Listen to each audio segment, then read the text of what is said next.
UFC on ESPN 2 goes down this Saturday night. We have got Edson Barboza taking on Justin Gaethje as your main event. Let's start it there. It's a weird fight in some ways because, and by weird, I say that as weird, it's going to be an incredible fight, like. Yeah. But it's going to be interesting because you had Justin Gaethje coming off 2 bad defeats against Eddie Alves and Dustin Poirier, then got a win back against James Vick, and then you've Edson Barboza, who the one criticism they'll always have about Edson Barboza is he tends to tire as the rounds go on and later goes on, and Justin Gaethje is like the fucking American werewolf. He seems to get stronger as the fight goes on and the more you hit him. But is that the simplistic way of breaking this fight down, or there's a lot more to it, but is it that simplistic that you can say that's how this fight's going to play out? If Barboza doesn't finish him, Gaethje will take over 4 and 5.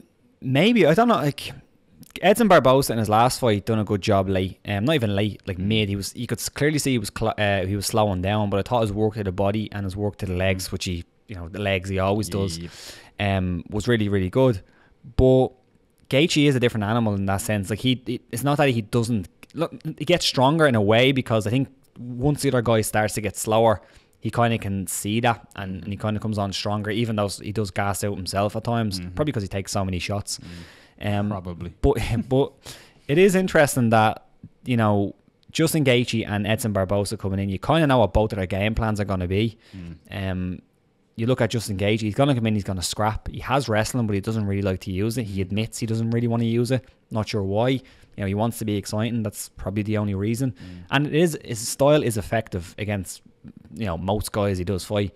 And then Barboza, he's good. He's not that great going backwards. He's really good going forwards. And he opens up nice long with a jab, and then he'll throw leg kicks, and he'll continue with them leg kicks until somebody puts pressure on him, and then he backs up. And that's where I can see Justin Gaethje having success if he can back Edson Barboza up, because Barboza sometimes will go backwards and get caught with trailing hooks, and I can see Gaethje having some success there. This fight for me, I'm gonna go weird route here, Rob. It's like an 80s or 90s, like Bloodsport or something, and Justin Gaethje is the real American. His shirt is an American flag and it's ripped open and he's sipping on a Budweiser. He turns up the fight and then he fights the flashy, real martial artist. Do you know what I mean? And I'm not saying Gaethje's not a martial artist, but do you know what I mean? He's the real, he's just naturally gifted. Yeah. While Barboza is someone who dedicates his whole classy life. Striker. Yes, classy and smooth. He's silk, and Gaethje is like Primark pennies gear. You know what I mean? But he just has that knack of walking through it, but I just think that knack isn't the knack you want in this fight. If you are allowing Edson Barboza to punish them legs, to punish the body, and then switch up height, you're just asking to be knocked out. And I just think Edson Barboza is going to be too fast. Gaethje walking down, coming in to land shots, he'll kick the standing leg from front of him, knock him to the ground, doing that. Gaethje will keep coming forward. The thing is, will that break the will of Barboza? I think in this, Barboza is going to be too clean, too crisp, too on point, and I think he's going to finish Gaethje in around 3, similar style to the Daniel Hooker fight. I just think he's going to get the job done. He's just going to be too classy. But I'm not going to be surprised if Gaethje gets his shit kicked down for 3 rounds and then wins. I think if Gaethje would use his full skill set, I think I'd be picking Justin Gaethje easily in this fight, because he's a nightmare matchup for Edson Barboza. If he comes forward with his strikes, closes the distance, gets close, gets a clinch and gets some takedowns, and then mixes up his striking as Edson Barboza gets tired, I think it's not an easy fight for him, but I think it's a good fight for him. To use MMA maths, Rob. It's a good fight. Well, if you use the Khabib and Kevin Lee style fight against, like, they utilised their wrestling to tire them out and work that way as well. And Gaethje has that, and it sounds like I'm almost putting Gaethje down, but that's the style he likes to fight. He likes to have that slobber knocker style fight, and I like watching them. But I just think if he fights that fight here against Barboza, it's clinical striking. My counterpoint to that is that if Justin Gaethje can take it a little bit deep, so take it maybe 2.5 rounds. Go deep.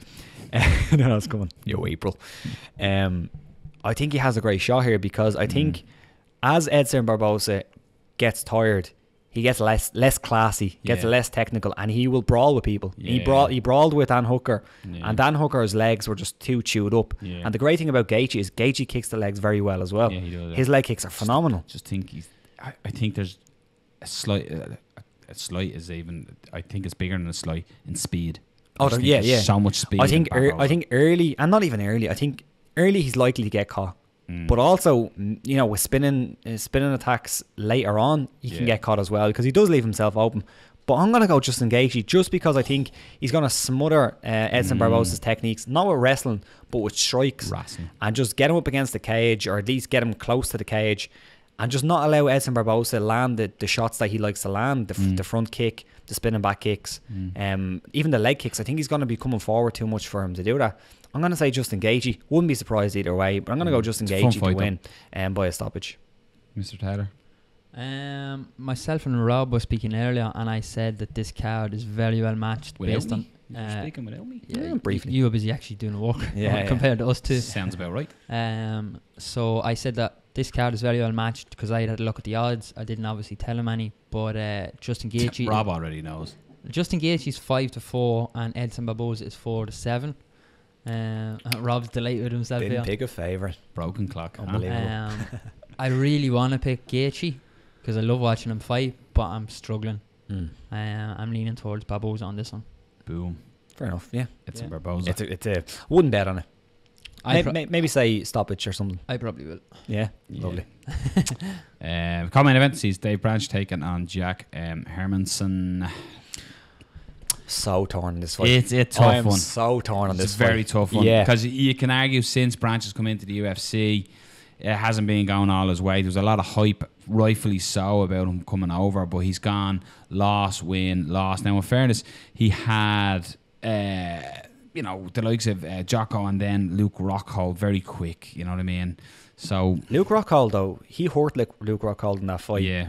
And when you think about it, his win over Lansing Thiago long Santos, right looks hook. fantastic now. Yeah.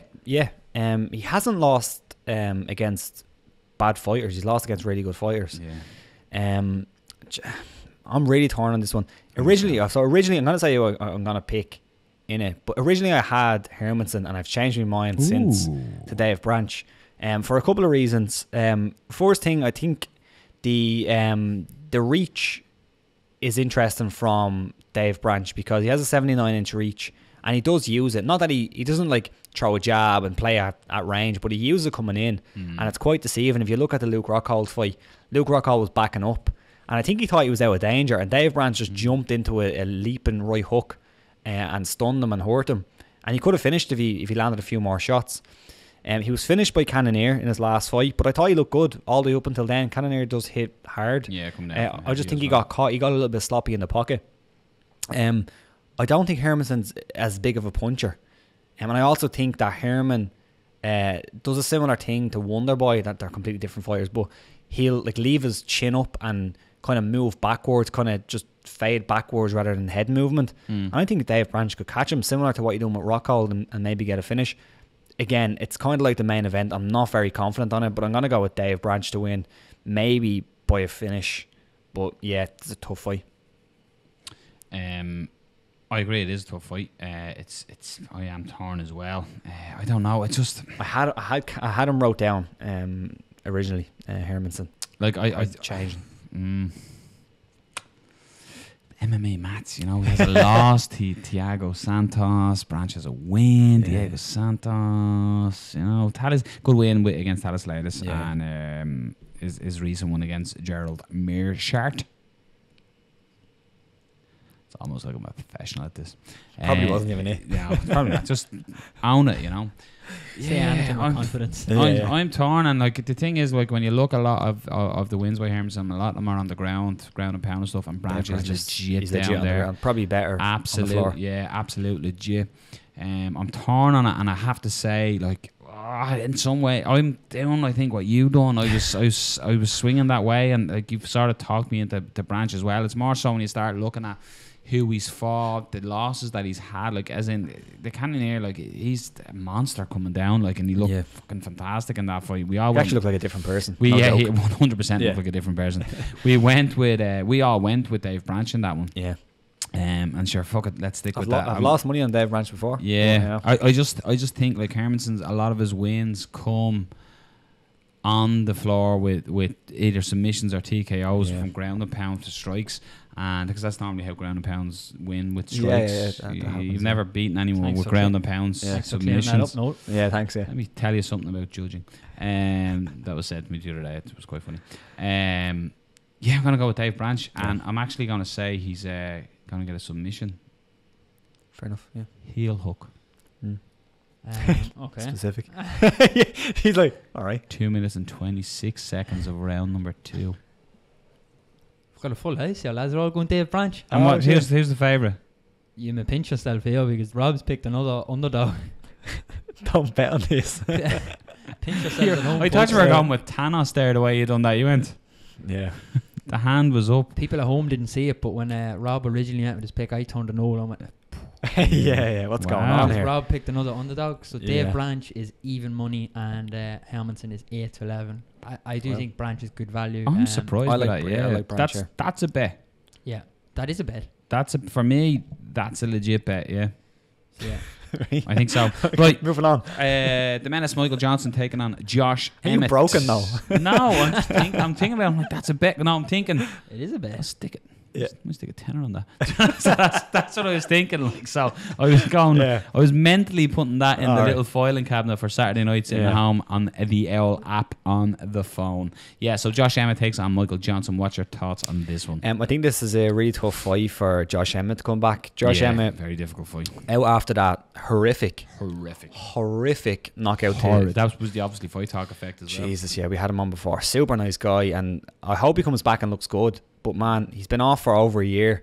Yeah. I was It's looking good up. though. I like that as well though. I know what you're saying in some ways, but No. I actually like that he's been off as well. Yes, but I read about the injuries that he had after that fight, and here's kind of a taste of an interview he gave. So he had a steel plate put in his face. Oh. That's That not just bad makes- either if you're taking shots. That just Yeah. that just makes you gonna hurt your opponent with his face. Yeah, his nerve in his face was being compressed. Jesus. The muscle that his eye controls was impinged, and he had several fractures in his face. If you didn't see that fight with Jeremy Stevens landed an illegal knee, which was very he was hurt.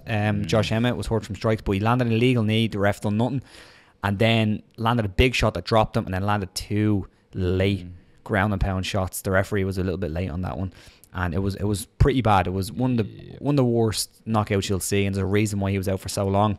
So I think coming back in here after such a long time off against Michael Johnson, who is game, he's really, really game, and he's quick, especially at featherweight. His shots are really, really quick, and to come in and fight a guy with that straight left, and he catches everybody with that straight left. He caught Khabib with that straight left once. Brendan Norman will kill me. Yeah. But he Yeah, does. Khabib was hurt. Yeah, no, he wasn't. But he lands on everybody, and he probably will land on Josh Emmett. And it's difficult to say that Josh Emmett's going to come back, in fighting shape mentally after that time off. He probably will, but he might not be. It's just the reaction time straight away early could be a problem. Maybe, I don't know, but I just think it's a tough fight for him to come back to. I'm going to go with Michael Johnson to win, but I hope Emmett looks good because that was a bad knockout. Yeah, it was a hard knockout to look at, especially after we were talking to him here. He's just absolute super nice guy as He well. is, yeah. So it's weird when you interview somebody, isn't it? And they're like we interview a lot of people. People probably going, these lads, we haven't seen one guest on this show. Had But one. don't worry, it's coming. We're just Danny making Henry. sure. Yeah, Danny. Yeah, but we're not seeing loads the way Yeah. we used to. So we're just building and making sure we have everything right, and then they'll be flooding back. Yeah. But back to the fight. It's weird. I get shit for this, and I always get shit for this. I think Michael Johnson's overrated. All right. And I do. I think he's had some really good wins, and he has had some really good wins. I'm not going to dispute that. Like, you look at what Dustin Poirier is doing right now, and he has a win over Dustin Poirier. But I just think when he gets pushed, he breaks most times. And I think Emmett just carries absolute the tools to beat him in this one. Time off is a long one. I'm glad he's been off that long though. After that type of knockout, it's the same way I hope Darren Till isn't seen until September or October. And I think Josh Emmett coming in, I think Alpha Male have got a point to prove. Hasn't been going well for Alpha Male lately. And he has like the wins over Ricardo Lamas. That was fucking talk about like finishes, like that was phenomenal. I'd like to see Josh Emmett come back in that form of the Ricardo Lamas fight. I would like to see that, and I think if he is on point, he's got way too much for Johnson. Strength, power, a lot. He's definitely a big puncher. Johnson gets hit, and if them 4 ounces land, he's getting put out. So I'm gonna go with Josh Emmett, and I'm gonna go Josh Emmett by K of the O. Okay. So I was looking at the odds earlier, and the Michael Johnson price is one that stood out to me straight away. Johnson's my pick of the night, to be honest. Yeah. At the prices, yeah. Yeah. I think he's been fighting at a higher level than Emmett over the years. He might not have won all of them. He's taken a few L's. But overall, I think he's been fighting at a higher level. Normality has been resumed, and Rob has picked another favourite.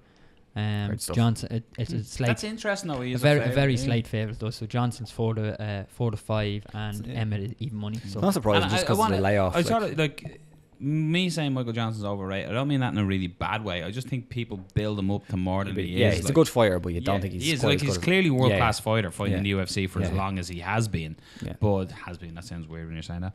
But I just think I don't know. I just think when he comes up against that he and he's some great wins on his record. So I'm not shitting by any means on Michael Johnson. He is a class mixed martial artist, but I just think Josh Emmett's going to have more in this one. This is a fun fight, and a lot of people are excited about this one. Michelle Waterson taking on Karolina. So what are we thinking of this one, Roberto? Go quick on these ones, but my pick on this one is Karolina. I think it's a competitive fight. I think it's a good one. I just think that Waterson is quite small for the division, and she can get bullied around a little bit. And Karolina is very good in the clinch, especially. So I can see Karolina getting a clinch, roughing her up a little bit, using them elbows.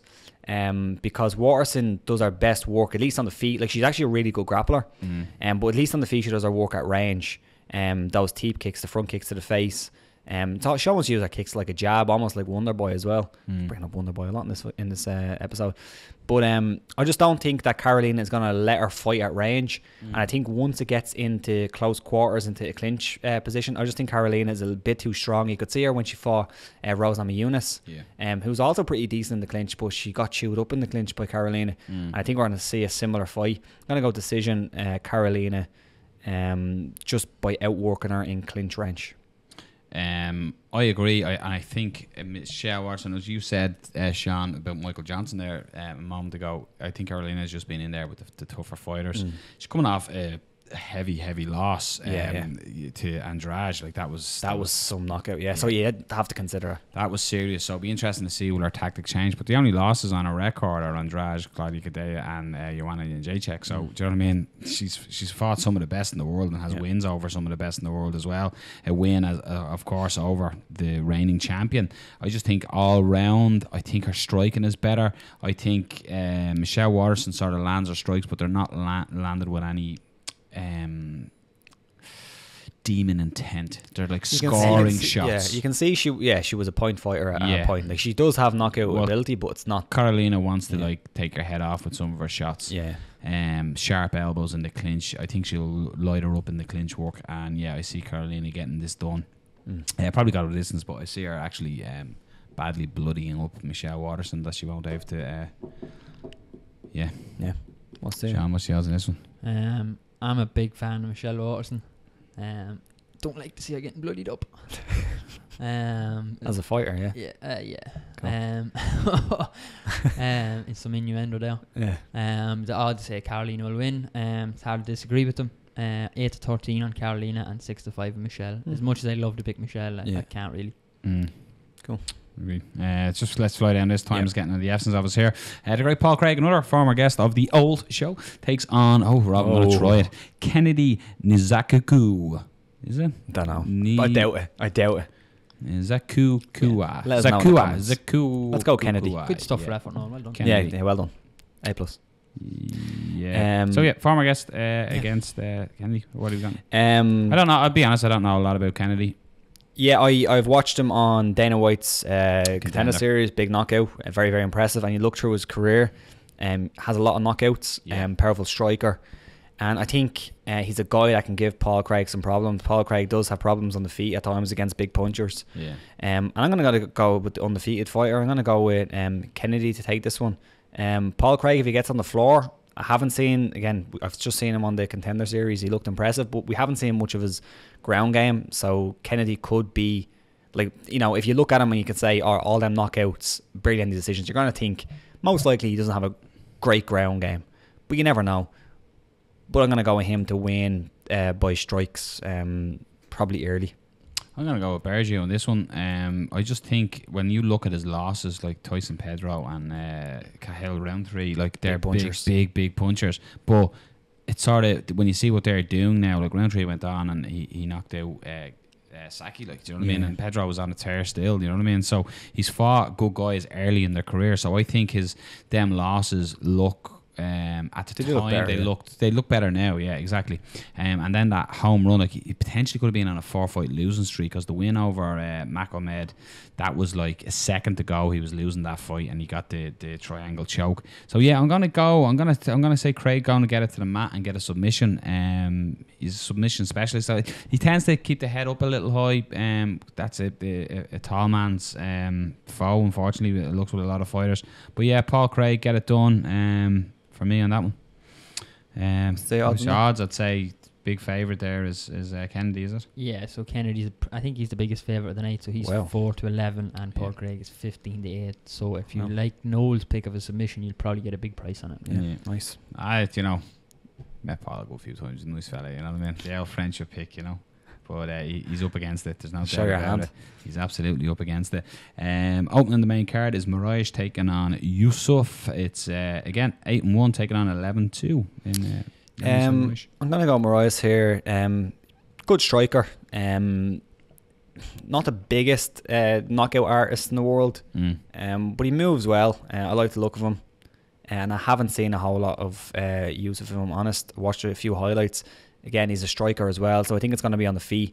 And from what I've seen from Moraes in his UFC fights and in his fights against Marlon Moraes in WSOF, good striker. I think he's again, I haven't seen a whole lot of the other guy, but I'm going to go with Moraes. But I wouldn't put money on it because I need to watch more on Yusuf. The only fight I actually seen of Yusuf was knocking Dylan Tuco and Brave. Oh, what? It's the only fight. Yeah. Did you work for Brave? No, I do work for Brave.